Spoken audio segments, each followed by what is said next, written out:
చెన్నై, హైదరాబాద్, బెంగళూరు ప్రతిపాదిత high speed bullet రైలు corridor పనుల్లో తొలి అడుగులు పడుతున్నాయి. ఈ ప్రాజెక్ట్ అలైన్మెంట్కు సంబంధించి క్షేత్రస్థాయిలో కసరత్తు మొదలైంది.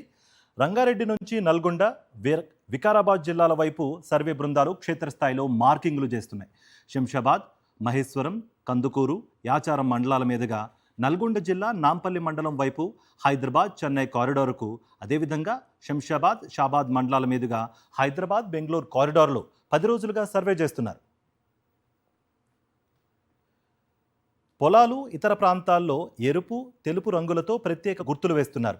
యాచారం మండలంలోని కురుమిద్ద, మేడిపల్లి, మల్కిస్గూడెం, తక్కళ్లపల్లి, చింతపట్ల, నల్లవెల్లి, మందన, గౌరెల్లి గ్రామాల పరిధిలో ఇప్పటికే మార్కింగ్లు పూర్తయ్యాయి.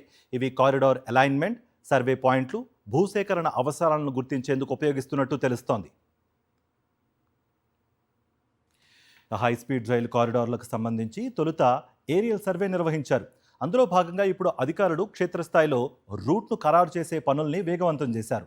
సర్వే పూర్తయిన తర్వాత తుది అలైన్మెంట్, స్టేషన్ల స్థానాలు, భూసేకరణ వివరాలపై పూర్తి క్లారిటీ రానుంది. మరిన్ని అప్డేట్స్ కోసం ఛానల్ను సబ్స్క్రైబ్ చేయండి. నోటిఫికేషన్స్ కోసం బెల్ ఐకాన్ పై క్లిక్ చేయండి.